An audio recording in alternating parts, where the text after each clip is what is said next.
Hello, happy Thursday, everyone. I am Christine Tao. I'm the co-founder and CEO at Sounding Board, a dynamic leadership development suite. And I am so pleased to welcome you to today's Leadership Live, where I have my first repeat guest, who also happens to be my co-founder, Lori Mazan. Hi, Lori. Hi, Christine. And there's a very special reason that we have Lori on again. It's not just because she's my co-founder, but we're actually celebrating today. So this is to signify there's some celebration happening. And what are we celebrating, Lori? We're celebrating the launch of my new book, Leadership Revolution. Yes, and this time we did have you on a few months ago when we were talking about the pre-launch and the book being available for pre-order. So today I get to hold it in my hands because it's out on the shelves. And so we're going to spend some time today diving into the book, some of the concepts around it, and getting all of you just as excited about reading it as we have been. Well, look, I'm excited to chat. Well, of course, I always love chatting with you, Lori. But we're excited about this because this is a big deal, right? You have put out a book that has summarized and really sort of exposed your 25 plus years of experience as an executive coach, working with leaders through some of the thorniest challenges that we all face as leaders. And so I'd love to start with first, just tell us a little bit about the book and what, for folks that didn't get to join us in our prior series, what is the book about and, what should people expect? Yeah. So you set it up really well. I've been in the leader development industry for 30 years and seen a lot during that time and sort of got more and more irritated maybe in the last 10, 15 years that the industry really hasn't innovated very much. We are still using models and development tools and approaches from the last century when our current work environment and company environment and leadership environment is so very different. And so the basic premise is kind of let's get up to date. What worked in 1970, 80, 90 isn't going to work today. And so let's find some new ways that are going to work today to develop the kinds of leaders we need to live in an environment. We need to lead in an environment that's so changeable, volatile, unknown, dynamic, really. Yeah, and there is a way that the book is structured also that sort of leads someone through that path. Can you say a bit more about that? Yes. So I actually love reading, and one of my longtime old favorite authors is a guy named John McPhee. Many people know him because he wrote a book called Conversations with the Archdruid, which was a conversation on a canoe trip with the original founder of the Sierra Club. He also wrote a really interesting book called Levels of the Game, which was about Arthur Ashe and how he, as a Black man, broke into the very white world of tennis. I was a tennis player when I was young, so I read that book with fascination.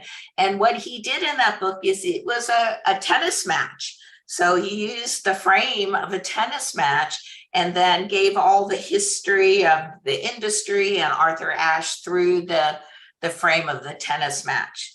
So I use that same concept. I give him credit because I basically stole it from him and use that You framework. were inspired, Lori. You were inspired. I was inspired. There you go. I was inspired by him.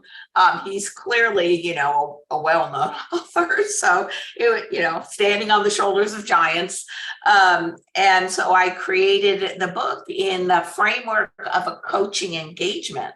So each chapter is like one session in a 12 session, maybe 6 month long coaching engagement. And it kind of works you through changing your thinking and your mindset around how you're developing leaders, whether you are in the learning function or the people function and providing that for others, whether you're an actual leader yourself and trying to like update your own thinking, or whether you're a coach and you might be like, whoa, how do you work somebody through this whole arc of an engagement and get them to a new way of operating?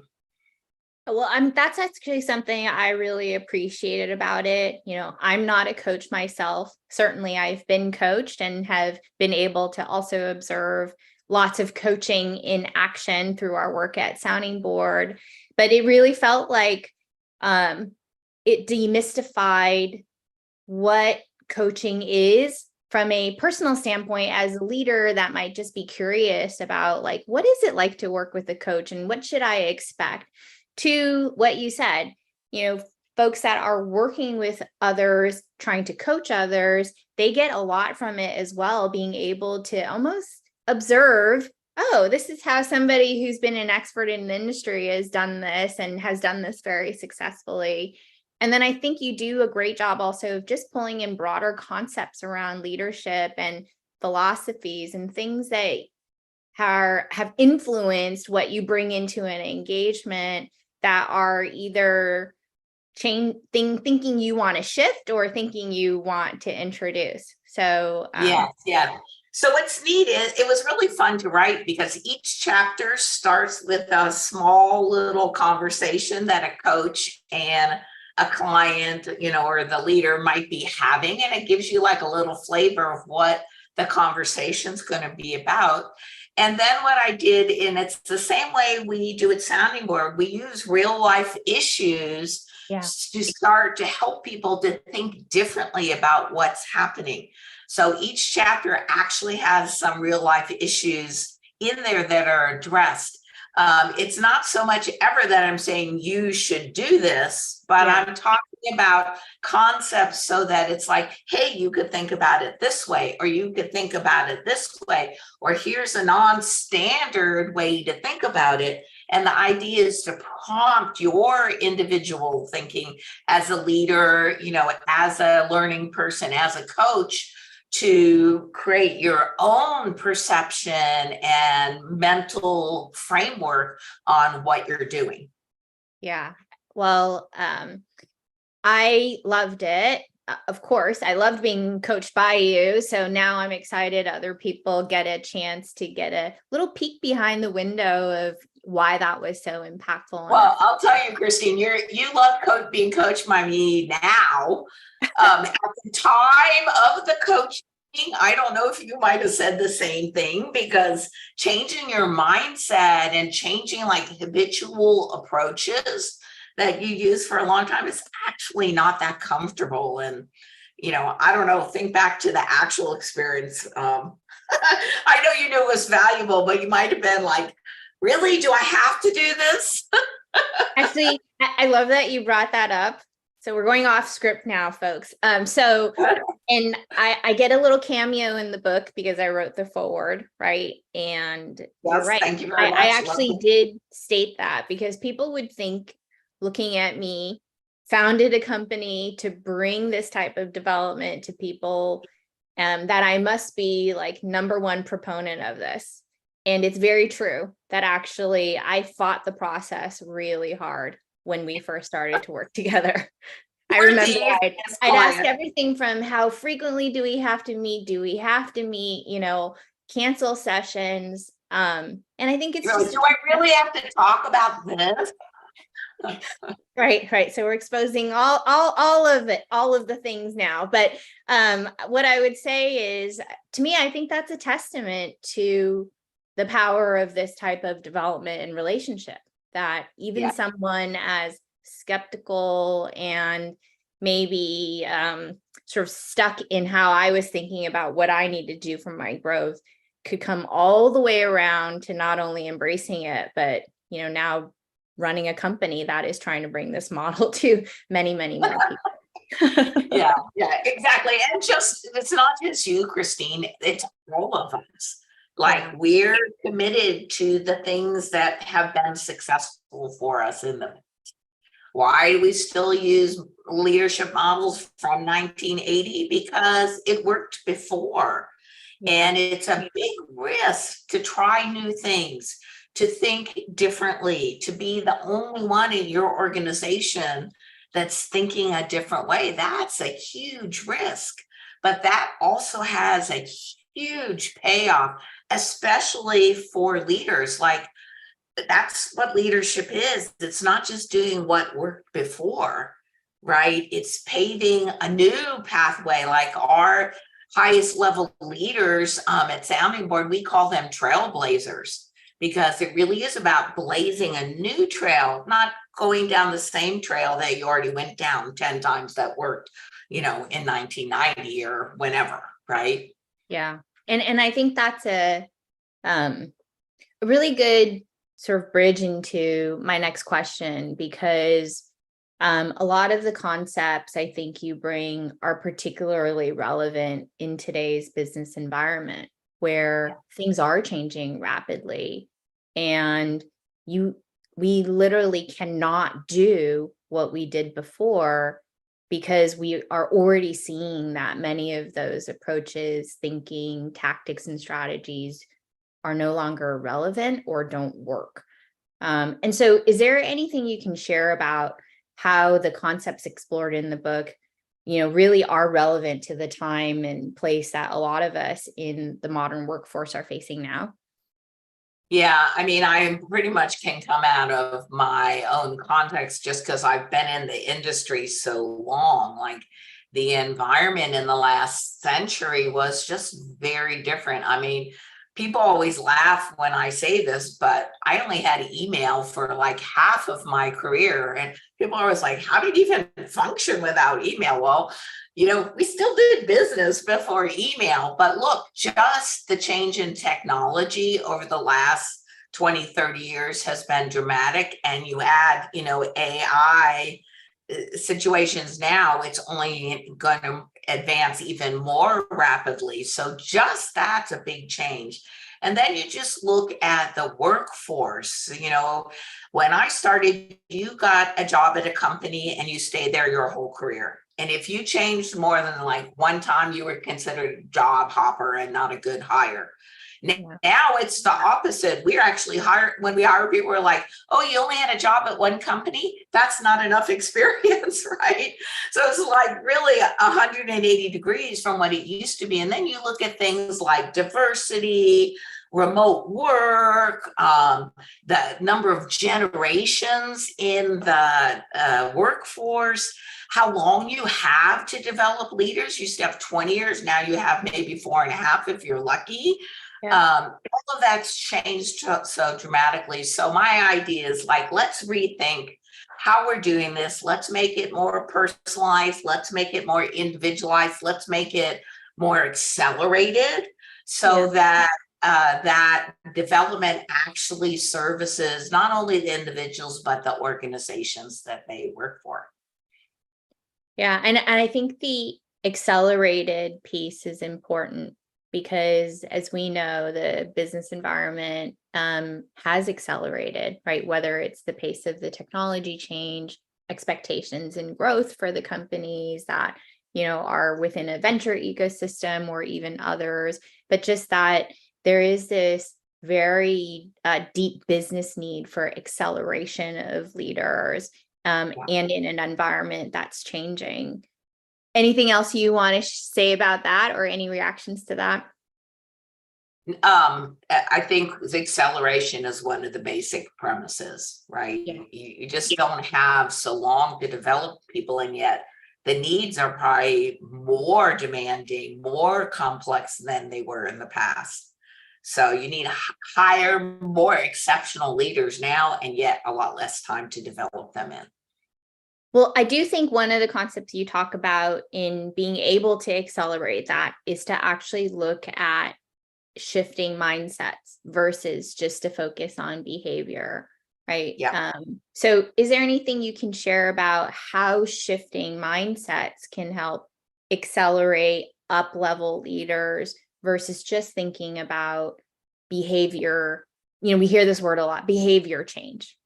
Behavior change. So I always just use the example of like going to the gym, or weight loss, dietary stuff like that is behavior change, and it takes practice over time. And that practice takes a lot longer than was originally thought.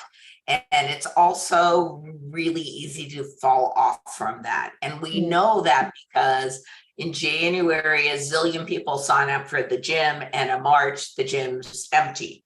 That's why they make you sign up for a whole year, because they know you're not going to keep going. Why do we need diet meds? Because the whole diet industry trying to get people doing behavior change, and it doesn't happen. Even people have heart attacks, something like only 1 in 15 of those people actually make a change in their lifestyle, even though they already had a heart attack. So it's just very difficult for us to do straight behavior change. And under stress, it tends to fall off. Okay. So our idea is you actually want to change the thinking. You want to change the mindset. You want to change that mental model in there that is prompting behavior. And once you can change the mental model, now new behaviors naturally come up that support the new mental model that now stick, because there's no cognitive dissonance there. You're not thinking one thing and doing a different thing. You're thinking something, and then the behavior aligns right with your thinking, and you can just layer on additional behavior that supports that thinking. So changing the thinking is really the key to lasting success. Okay, well, I'm going to press you a little, Lori, because I can imagine everyone out there is thinking, but how do you do that? Right. And you've had a career of doing that.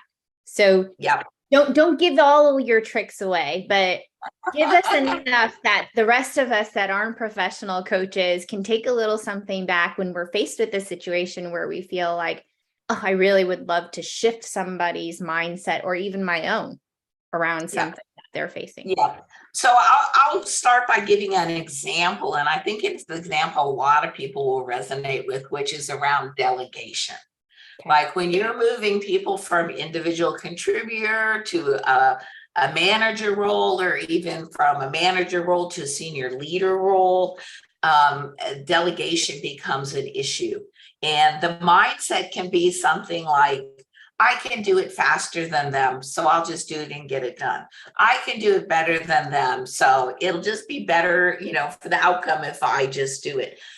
So that mindset about I can do it better or faster or more the way I want it to be done has to shift to something like, that's not a good use of my time. My job now is actually developing other people to do it. I need to get the work done through and with others, not by myself, because myself is individual contributor role. Like talking about and thinking about the impact of good delegation and what that means for the individual, for the team, for the company. So you're really going to change the thinking of how that new manager mentally processes getting work done. And it takes a while. If it was super easy, I would just tell you that and you'd be like, oh yeah, that's right. And you might say that. And then when the deadline is tomorrow, you're going to be like, oh, I'm just going to go home and do this after work and it'll be done by tomorrow. Right. So that new mindset has to be embedded. So it becomes like the default mindset there, and then the behavior can attach to it. I always use the example of repaving the roads. Like if you have a big pothole in your road, all you people that live where there's a lot of weather, and you just put one new layer of asphalt on there in the spring, by the fall, that pothole's back because it just wasn't enough layering to fill in the hole of the old thinking. So what coaching does is it's layers, quite a few layers on top there, so that that pothole really gets filled in. And after a little while, you're just driving down the nice new road and you forget that there was even a pothole there in the first place. And even after the winter storms the next spring, there's enough layers that that pothole doesn't reopen again. Yeah. And look, I've experienced this with you and even with other coaches that I've worked with after we started Sounding Board. And what I can say about that is it often takes reinforcement around and focus on this as a concept or an idea that's important, and that the conversation actually often is the thing that starts to shift the mindset. And oftentimes it was whether it was suggestions, or you use this a lot in your book around different options. What's option 3? What's option 4? What are these other options, instead of thinking the only option is I either delegate or I do it myself, right? You open up that aperture of thinking around it. And those have been some of the practical things I think that have helped me reach that, almost like we talk about an aha moment where you're right. I now look back at some of the things I thought were important, or were the things that I really hung on to as a leader as part of my job. And I mean, I'm in a place now where I'm like, oh my God, don't tell me to go do that anymore, because I've moved on and I'm over here now, right? Yeah. Yeah. And I actually think part of the job of the coach or whoever is really the thinking partner is to just keep pointing that out, which is you're wanting to do B, but you're actually doing A, right? You're wanting to do C, and yet you're still doing A, right?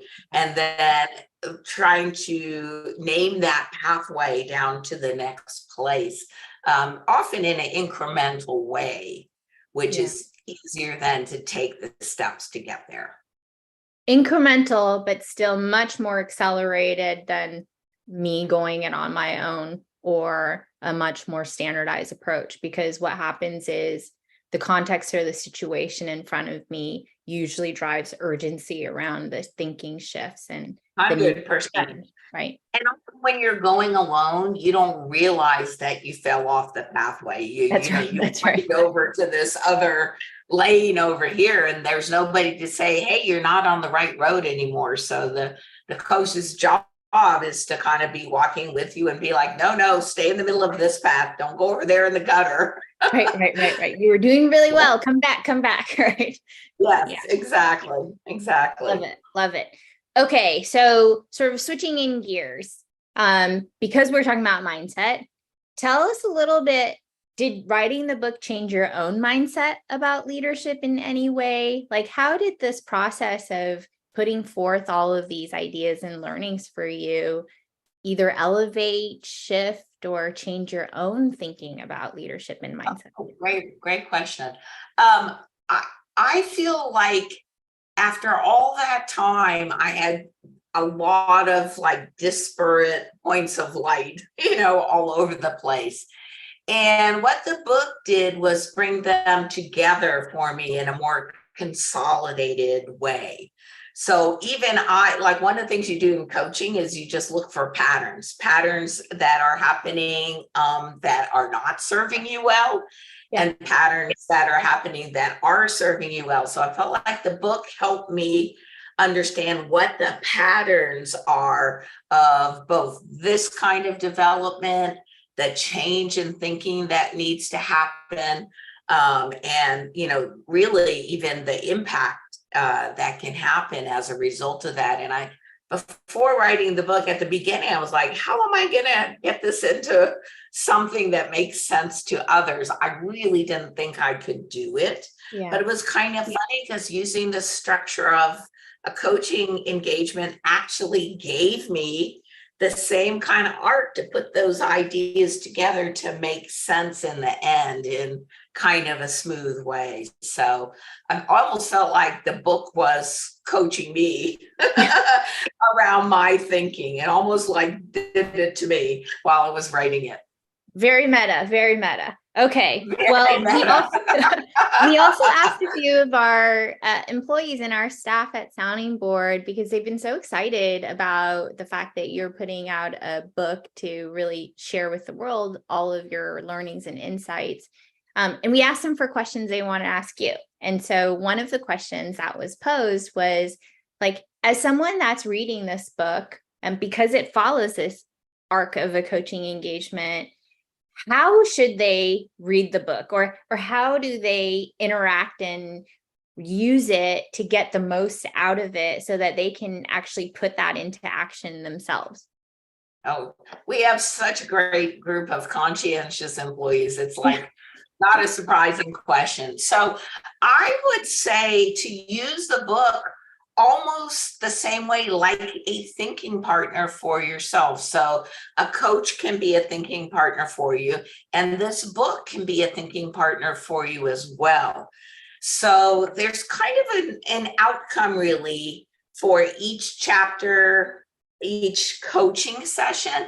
And at the end of the book is a set, at the end of the chapter is a set of questions that you can use to prompt your own thinking. And the idea is kind of like identify your habitual thinking and then use those questions to prompt new thinking and then therefore new action on your part. And that set of questions, not all of them are going to apply to you. Right. It actually asks you like which one of these would make a change or an impact for you. So look through the questions and pick one that you think, you know, is a nice fit for you in your environment. And then spend a little time thinking about that. You might even want to go chapter by chapter and not just read all the way through. Yeah. Because even the first chapter is about the big leap. Like it might take you more than 5 minutes to think about what's your own big leap, your big leap as a leader, your big leap as a learning professional, your big leap as a coach. You're not going to come up with that, you know, in the time between turning the page to the next chapter. And even the next chapter 2 is around, you know, chapter 3, I think it is around like, what do you really want? Like, that's a big question. That's a very, very big question. You might not be able to answer that quick question in a short amount of time. So either reading through and then going back and doing it like a workbook, or even just reading a chapter and thinking how it applies to your own role and experience and context as a leader could be really useful. It's almost like a tool for self-coaching.